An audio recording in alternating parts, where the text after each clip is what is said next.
조금 전에 저를 온양제일교회 교육전도사로 그리고 온양농안교회 개척 목회자로 소개를 해 주셨는데요. 이 교회가 원래 있었던 온양 시내, 아산이라는 말이 제 입에 잘 안 붙네요. 온양 시내에 있을 때에 그러니까 1978년이죠. 1978년에 우연히 만난 농아인들 5명에게 제가 제일 못하는 것 중에 하나가 전도를 잘 못해요. 그래서 저 5명의 농아인들에게 내가 예수를 전하고 세례를 받게 하면 평생 전도 안 하고 살아도 하나님 앞에 갈 때 조금 덜 미안하겠다, 이런 생각에 그 5명 농아인들에게 복음을 전하고 그들에게 그 말씀을 제가 수화를 조금 할 수 있어서 할 수 있는 범위 내에서 할 수 있겠다 싶어서 시작한 교회는 아니었고 예배 모임이었는데 이 충청남도에 농아인 교회가 없었던 탓에 그 당시에 농아인들이 갑자기 많이 몰려들기 시작해서 많게는 40명, 50명씩 모이게 되었는데, 그 모이는 장소가 없어서 온양제일교회 목회하시던 김충현 목사님에게 장소를 부탁해서 그 당시에 사택 옆에 있었던 아주 노후한 그 주택에서 예배 모임을 한 것이 결국 1978년 그 온양노아교회의 출발이 되었고, 그러면서 제가 일단 오후에 그게 뭐예요? 왜냐하면 모든 농아인들이 그 멀리서 오니까 버스 타고 이렇게 오니까 오후에 모이니까 오전에는 그 주일학교를 하면 어떻겠냐고 해서 제가 교육전도사로 오전에는 섬기고 오후에는 농아인 교회를 이렇게 시작을 하게 되었죠. 그래서 제가 한 6년 정도 온양농아인교회를 온양제일교회 안에서 목회를 본의 아니게 했는데, 생각해 보니까 그때가 제가 22살이었어요. 78년도였는데, 그러니까 우리가 나이를 먹으면 옛날에 어쨌지 이런 생각을 하게 되는데, 제가 97년부터 2020년 그 총장을 시작하기 전까지 구약학 교수로 한일장신대에 근무를 했었습니다. 그래서 신학과 학생들을 가르치면서 제가 이렇게 가끔 들여다보면 20살, 제가 볼 때는 아직 그 젖을 안 뗀 그 어린 아이 같은 거예요. 근데 어떻게 농아인들이 나를 전도사로 생각을 했고 따라 주었을까? 왜냐하면 그 당시에 농아인들은 한 40대, 50대가 많았거든요. 새파란 아이, 그야말로 요즘의 20대 아이들은 뭐냐면 학교에 관련된 일을 본인이 교수나 아니면 직원들한테 얘기를 해야 되는데, 오히려 부모에게 얘기해서 부모가 저에게 전화하는 경우가 자주는 아니지만 한 학기에 한두 번은 꼭 있습니다. 이를테면 본인이 과제물을 못해서 성적 처리가 안 될 때 학부모가 저에게, 엄마가 전화를 해요. 여차여차해서 아팠다 등등의 얘기를 하면서 과제물 기한을 좀 연기해 달라. 장학금을 못 받으면 학교를 못 받으니 못 다니게 되니 그 성적을 좀 올려달라. 이런 등등의 전화를 할 때마다 본인 학생이 하면 좋겠다고 제가 그렇게 해서 전화를 끊는 경우가 있습니다. 그래서 저는 뭐냐면 우리가 흔히 얘기한 마마걸, 파파걸, 보이라고 하는 거를 20대의 그 젊은이들에게 보면서 그때 내가 전도사여서 교회를 했고 교회 장소가 비좁아서 교회 69평을 구입을 했고 저 현충사 가는 길에 500평을 모금을 해서 그때 교회를 그 후임자에게 남겨주고 저는 28살에 유학을 간다는 걸로 떠났는데, 그러니까 굉장히 저는 의아해요. 제가 얘기하면서 내가 거짓말을 하는 건 아닌가. 근데 여기에 어르신들이 그때 저에게 밥도 많이 해주시고 또 저에게 격려도 많이 해주시고 때로는 이런 분들이 고인이 되신 분도 있고 아직도 이렇게 연락을 가끔씩이나 하는 뭐 권사님, 장로님도 계신 걸 보면 제가 거짓말을 하는 것 같진 않아요. 그래서 제가 설교 준비를 하면서 제가 6년 동안 온양농아인 그 교회가 교회되게 할 수 있었던 가장 큰 힘은 온양제일교회가 우리 농아인들을 품어주었고 그리고 함께 신앙생활을 할 수 있도록 여러 가지 배려를 했기 때문이다. 저는 처음에 그거를 생각하지 못했는데 시간이 흘러가면서 온양제일교회의 어르신들과 여기에 계셨던 여러분들과 그리고 지금도 다양한 방식으로 선교와 구제와 여러 봉사활동을 하는 우리 온양제일교회 성도들에게 이렇게 설교라고 하는 이런 기회의 자리에 정말 감사했다고, 감사하다고, 덕분이라고 이렇게 먼저 설교하기 전에 인사를 드려야 할 것 같습니다. 참 감사드립니다. 지금 온양농아인교회가 45주년인가 6주년이에요. 그러니까 거의 50주년이 이제 가까운 그런 세월 동안 있으면서 온양농아인교회가 전국에 한 20개 되는데 그런 교회 중에서 자기 건물을 갖고 자립하는 교회가 몇 개 되지 않아요. 대체로 온양농아교회, 농아부해서 큰 교회 옆에서 이렇게 있는데 독립교회로서 설 수 있었던 그런 여러 가지 일들은 온양제일교회에서 시작했다는 거, 여러분들에게 감사와 함께 지금 하고 있는 일을 정말 더욱더 열심히 해 주십사고 부탁을 드립니다. 저는 오늘 요셉의 이야기를 통해서 오늘 우리에게 주시는 하나님의 말씀이 무엇인가를 한번 생각해 보고자 합니다. 요셉 이야기는 참으로 유명하고 많은 사람들이 좋아해요. 창세기가 50장까지 있는데 50장 중에서 무려 37장에서 50장까지 요셉 이야기를 쭉 하고 있습니다. 창세기는 구약성경의 맨 앞에 있기도 하지만 구약성경 전체 39권의 제일 서론 부분이라고 할 만큼 아주 중요한 그 책입니다. 거기에서 4분의 1을 요셉에게 지면을 할애하고 있다라고 하는 것은 후대인들이 얼마나 많이 요셉에 대해서 중요하게 여기는가라고 하는 그 부분을 우리가 알 수가 있죠. 서양에서도 요셉이라고 하는 이름이 굉장히 많이 있고 한국 사람들도 자녀들에게, 자손들에게 요셉 혹은 요섭이라는 이름을 많이 지어주는 것을 보면 우리 신앙인들에게 있어서도 요셉이 갖고 있는 의미가 결코 작지 않다라는 것을 알 수가 있습니다.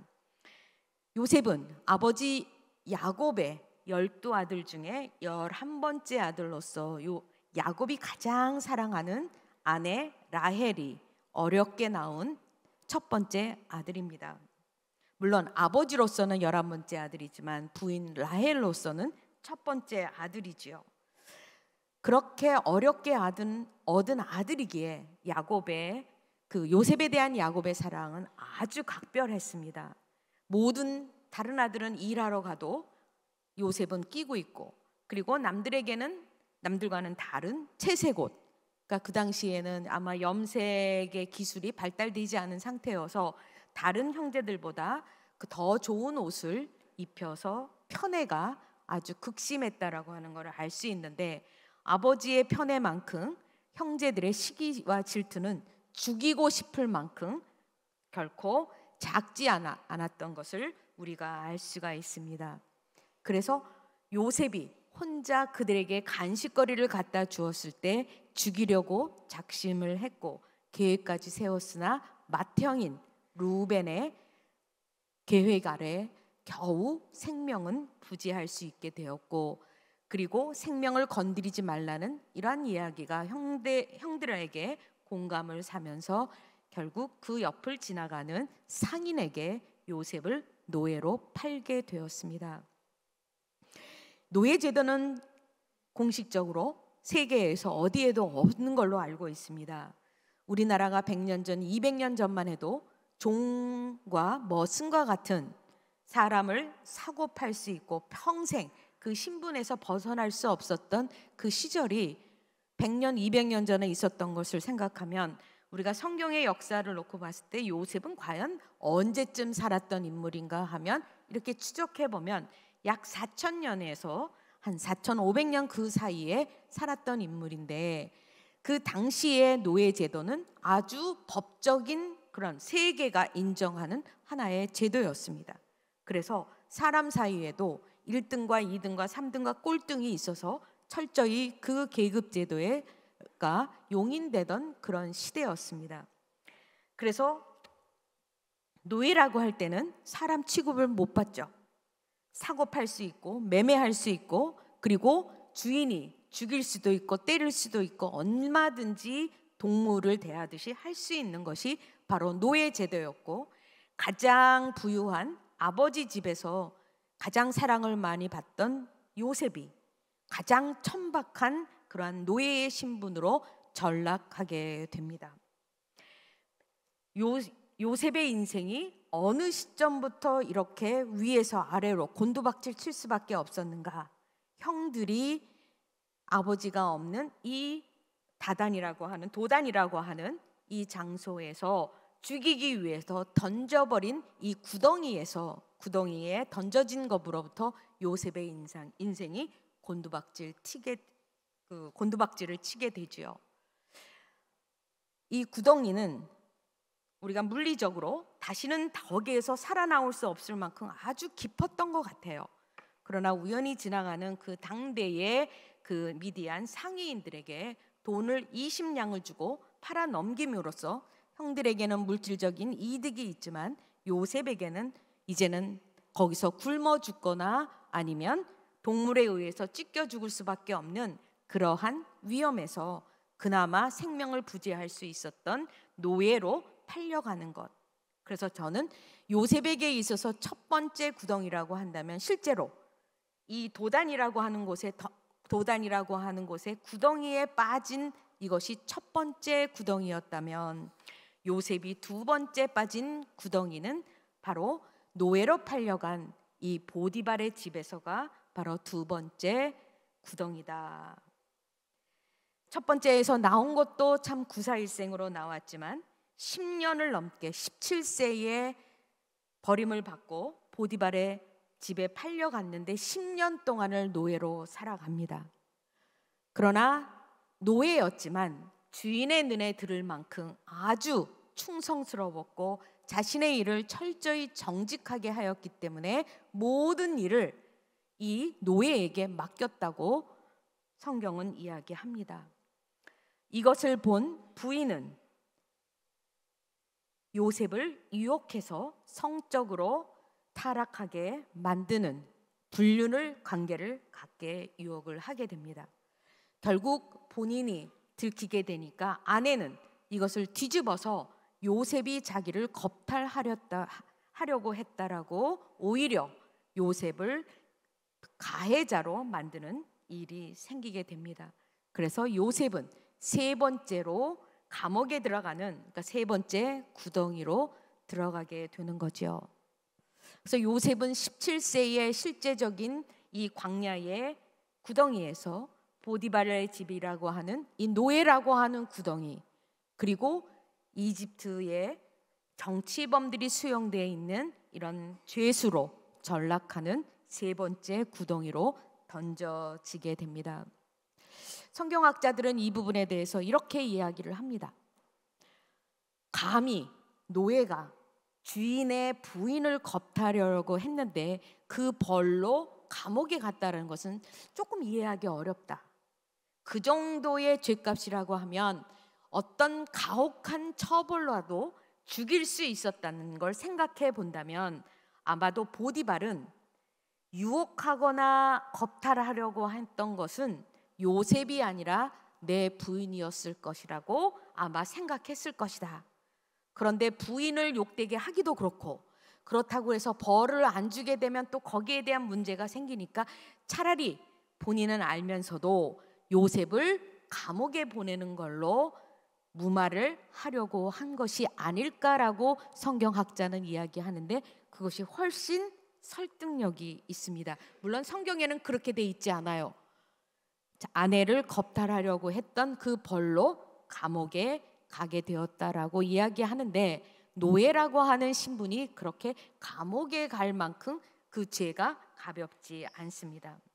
그리고 그 감옥에서 정치범들과 함께 죄수노릇을 하면서 그들의 손발이 되어 주었고, 그들의 꿈을 해몽해 줌으로써 결국은 13년 만에 그 감옥에서 나와서 자유인이 되는 그러한 행운을 얻게 되고, 그 꿈으로 말미암아서 그 당시 이집트의 최고로 바로라고 하는, 우리가 잘 알고 있는 파라오 황제, 그 밑에의 권력자인 총리 대신이 되죠.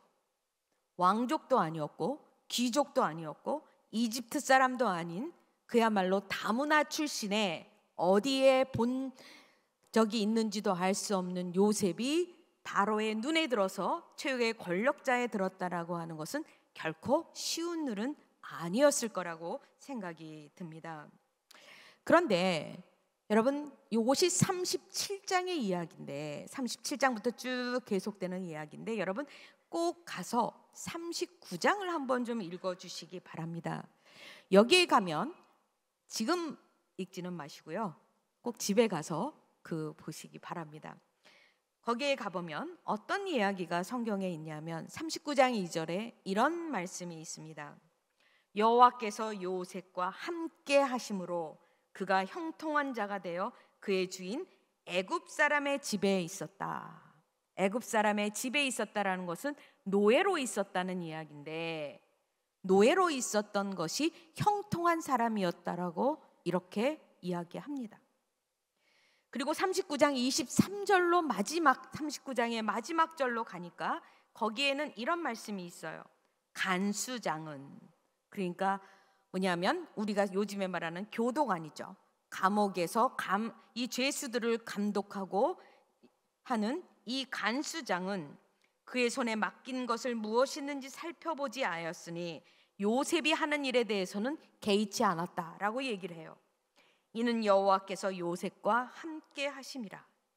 여호와께서 요셉을 범사에 매일 매순간 형통하게 하셨다라고 23절이 그렇게 얘기하고, 이 39장 전반전에도 요셉은 형통하였다, 형통한 자가 되었다, 이런 이야기를 이야기합니다. 요셉은 그래도 부유한 집안의 사랑받는 아들이었는데 그때를 형통했다라고 말하지 않고 오히려 노예로 있을 때, 그리고 감옥에서 죄수로 있었을 때 요셉은 형통한 사람이었다라고 성경은 이렇게 얘기를 하고 있습니다. 조금 이상하지 않나요? 어떻게 노예의 신분이, 그리고 억울하게 당한 이 죄수의 신분이 형통한 삶이라고 이야기할 수 있을까? 우리가 갖고 있는 성경 66권 중에서 구약 성경은 39권인데 이 39권의 원문은 히브리어입니다. 제가 구약 성경 선생이었기 때문에 이 히브리어를 조금 알아요. 그래서 원문을 찾아보니 이 원문에 형통하다라는 단어가 번역된 이 단어는 찰라라는 원문입니다. 이 뜻의 문자적인 의미는 이렇습니다. 강과 산을 건너고 넘어가는 것, 장애물을 극복하는 것, 돌파하는 것, 이것이 찰나라는 문자적인 의미입니다. 그런데 성경은 이 찰나라고 하는 단어를 요셉이 가장 인생에 있어서 밑바닥에 있을 때에 형통했다라고 이야기하면서, 왜 형통했다라고 얘기하느냐? 그 이유는 하나님께서 함께 하셨기 때문에 그의 인생은 형통했다. 참 이해하기 어려워요. 가장 어려웠을 때, 가장 밑바닥이었을 때, 가장 억울할 때 요셉의 인생은 형통했다고 그렇게 이야기를 합니다. 광야를 살다라고 하는 책을 이진희 목사가 저술을 했는데 그 책에서 형통에 대한 의미를 이렇게 해석을 하는 것을 보았습니다. 형통은 막힘이 없고 장애물이 없고 하는 일마다 잘 되고 계속 파란 신호등이 들어오며 금수저 인생을 사는 것이 형통이 아니다. 고난이나 고통 또는 어려운 일이 없는 것이 형통이 아니라 주어진 역경과 고통을 극복하고 나아가는 것이 형통이다. 장애물이 있어도 그것을 잘 뚫고 나가고 있다면 그것은 형통한 것이다. 광야를 지나고 있어도 잘 버티고 있다면 형통한 것이다. 형통의 의미는 아무런 장애나 고난이나 역경이나 이런 것이 없다라는 의미가 아니라 그럼에도 불구하고 그것을 넘어서는 것이 형통한 것이다라고 성경은 우리에게 가르친다는 거예요. 요셉이 나중에 총리 대신이 될 것을 알고, 그래 조금만 기다리면 나는 이제는 총리 대신이 될 거니까 이거는 아무것도 아니라고 본인은 절대로 알지 못했습니다. 그럼에도 불구하고 그가 그런 노예나 아니면 범죄인으로 살아갈 수 있었던, 잘 버티고 견딜 수 있었던 가장 큰 힘은 요셉에게 있어서 무엇이었을까? 성경에서는 그 이유를 꼭 하나씩 거기다 덧붙이는데 그것은 하나님께서 요셉과 함께 하셨기 때문에 요셉은 형통했다고 이야기를 합니다. 하나님이 함께 하셨다. 우리가 그것을 히브리어로 임마누엘이라고 잘 알고 있습니다. 엘자가 들어가면 다 하나님이란 뜻이에요. 임마누엘, 하나님이 함께 하시다라고 하는 이 신앙 하나가 있었기에 보디발 아내가 겁탈하려 해도 오히려 그것을 물리칠 수 있었고, 노예로 살았어도 그는 노예로서 충성을 다했다라고 그렇게 얘기하는데, 그 이유 하나는 지금 내가 어떤 밑바닥 인생을 산다 하더라도 지금도 하나님이 나와 함께 하신다라고 하는 그 믿음 하나 때문에 요셉은 그 어려움을, 역경을, 고난을 견뎌냈다고 얘기합니다. 저는 태어날 때부터 교회를 다니진 않았지만 거의 기억할 수 없을 만큼 어렸을 때부터 신앙생활을 했어요. 제가 자라온 환경 속에서 아버지도 일찍 돌아가셨고 또 경제적으로도 어려웠고 또 거기다가 장애까지 입었고 제 인생이 그렇게 순탄한 인생이 살지 못했습니다. 그러나 그럼에도 불구하고 그때 그렇게 견딜 수 있었던 것은 과연 무엇이었을까? 무엇보다도 제가 온양농아인교회를 하면서 6년 동안 목회를 하고 또 유학으로 떠나고 또 갔다 와서는 또 한일장신대학교 교수를 하고 어느 한 시점만을 점을 찍는다면, 그리고 마지막에는 총장이라고 하는 저희 교단에 7개의 신학대학이 있어요. 7개 신학대학에서 여자 총장으로서는 제가 처음입니다. 그러니까 모든 사람들이 와 이렇게 얘기해요. 저는 이것을 결코 원했던 것은 아니지만 제가 총장을 2년 반 하는 동안에 총장이기 때문에 좋았던 날들이 며칠이었을까? 그러니까 딱 하루가 좋았더라고요. 하루가 언제냐? 이사들 14명 중에서 12명이 제가 총장이 되라고 표를 찍어준 그날은 왜냐하면 그때 후보가 8명이었었거든요. 근데 8명 중에서 제가 12표를 얻어서 총장이 되었다니까 제가 갑자기 제가 총장의 자격이 있나? 이런 생각이 들고 잠시 승리의 어떠한 쾌감이 하루쯤 있었던 것 같아요. 그 다음부터는 총장의 짐이 결코 작지 않아요. 다른 총장은 모르겠지만 적어도 신학대학, 그것도 서울이 아니라 지방에 있는 신학대학의 총장이 해야 될 2가지 일이 있습니다. 하나는 학생 모집이에요. 지방에 있는 대학, 심지어는 요즘에는 국립대학도 입학생 전원을 채우지 못합니다. 신학대학이요? 신학생 요즘에 없어요. 40대, 50대가 다수예요. 학생 모집을 돌아다니면서 해야 되고, 그리고 학생이 부족하다는 얘기는 학교의 재정이 어렵다는 얘기예요. 모금을 해야 되는 거예요. 저는 기대하지 않았는데 아까 9시 반 예배 끝나고 10시 반 지나서 잠시 쉬는 동안에 여기 장로님께서 저에게 그 우리 학교를 위한 발전 후원금을 주셨어요. 너무 좋았어요. 그러니까 총장들이 오시면 꼭 발전 후원금을 주시면 굉장히 제가 지금 기분이 좋습니다. 이게 총장이 해야 할 중요한 일종의 뭐냐면, 누가 그렇게 얘기해요. 상거지다, 이렇게. 저에게 제가 배고파서 커피 한 잔, 밥 하나를 얻어, 나 밥 좀 줘, 커피 한 잔 사줘, 이렇게 해본 적이 없었는데, 교회를 위해서, 온양농아인 교회를 위해서, 한일장신대를 위해서 우리 학교에 좀 후원 좀 해주세요, 이런 이야기는 굉장히 뻔뻔스러울 만큼 제가 얼굴이 두꺼워요. 그냥 얘기해요. 왜냐하면 그게 제가 해야 할 일이니까. 그래서 뭐냐면, 그렇게 하는데 잘 되면 좋은데 잘한다 못한다 말이 참 많아요. 그래서 총장 2년 반 동안에 가장 좋았던, 하루 빼놓고는 이 총장의 일은 이게 할 일이 아니다, 하나님이 시키니까 하지만 이거를 알고는 자발적으로 하기 어렵다. 그래서 지방대학의 총장들이 모여서 하는 얘기가 있어요. 재임 말도 꺼내지 마라, 다시는. 그래서 요즘에 지방에 있는 신학교나 아니면 사립대학은 재임하는 일이 거의 없습니다. 이게 이제 대학의 아주 척박한 현실이에요.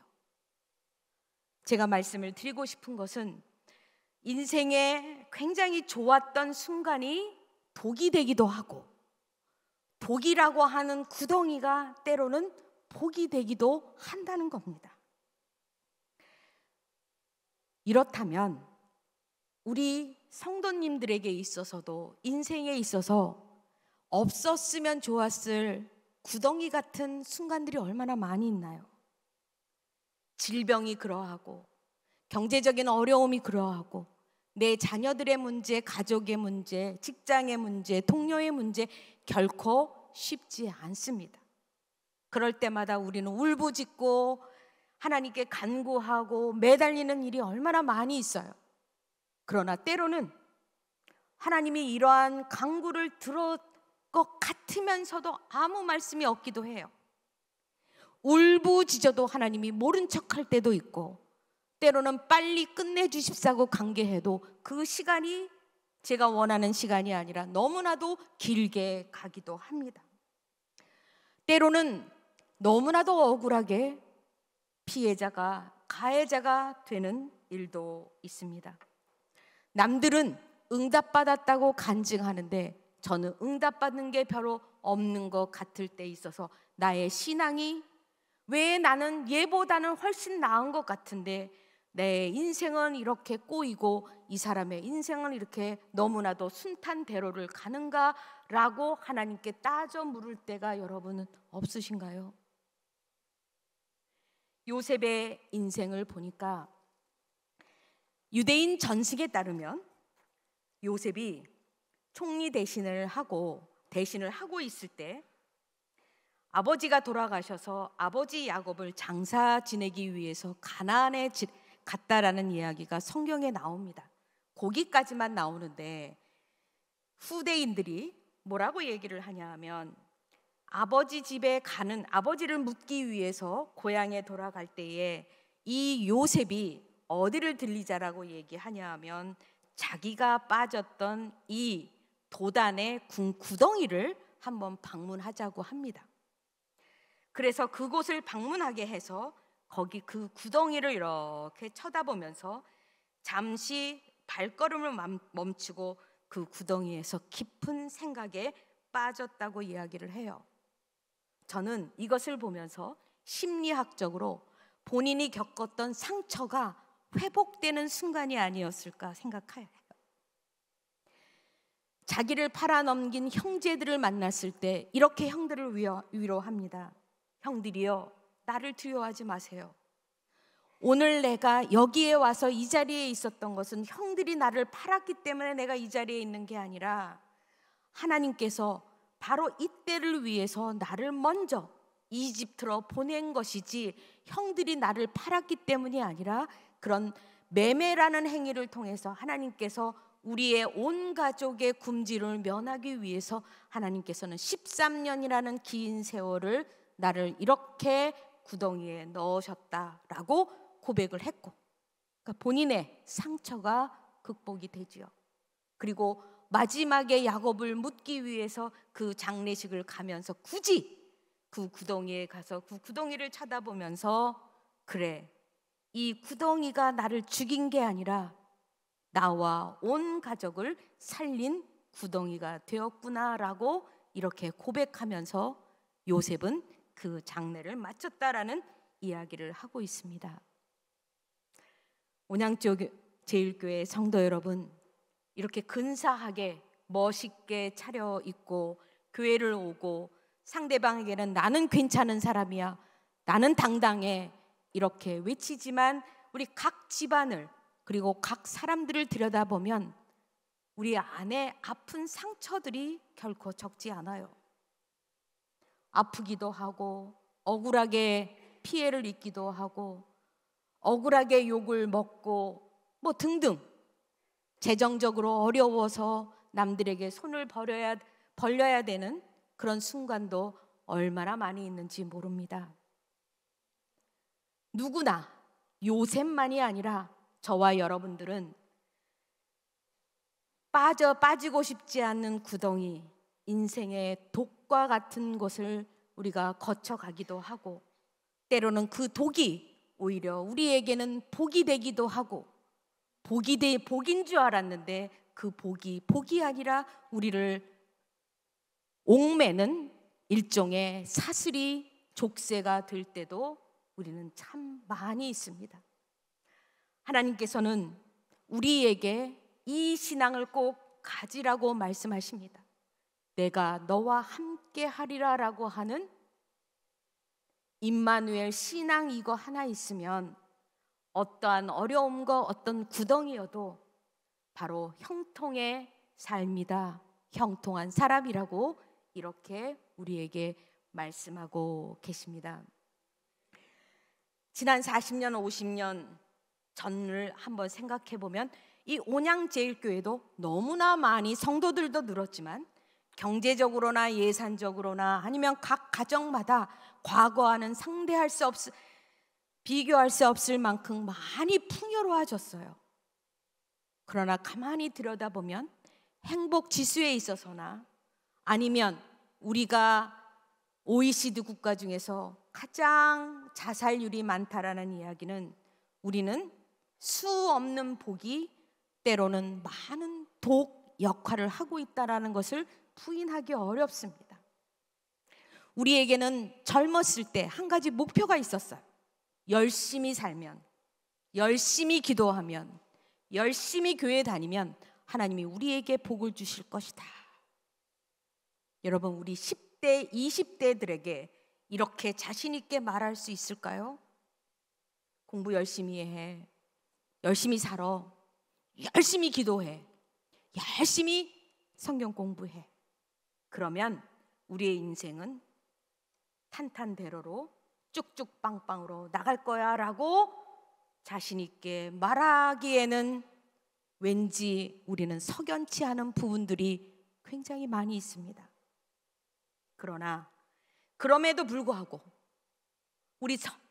하나님께서 우리에게 보여주시는 증거가 있다면 우리의 구덩이도 때로는 이것이 형통하는 하나의 길이 되고, 우리의 복도 때로는 독이 되니 항상 주님과 함께 한다라고 하는 이 신앙 가운데서 어떠한 상황에서도 그 상황을 견디고 인내하고 넘어서라. 그러면 형통한 사람이 될 거라고 형통한 사람이라고 이렇게 말씀하고 있습니다. 저는 우리 젊은이들에게 무엇을 가르쳐 줄 수 있을까? 여러분들이 여유가 있어서 많은 물질을, 많은 기회를 주는 것도 굉장히 중요하지만 우리 자녀들에게, 우리 젊은 세대들에게 줄 수 있는 딱 하나가 있다면, 야곱이 잘했던 것 딱 하나가 있다면 어떠한 상황에서도 하나님이 나와 함께 하신다라는 그 믿음의 신앙을 요셉에게 주었기 때문에 요셉은 진짜 요셉이 될 수 있었다라고 하는 이 교훈을 오늘 말씀 속에서 다시 한번 우리 삶의 고백이 되기를 바랍니다.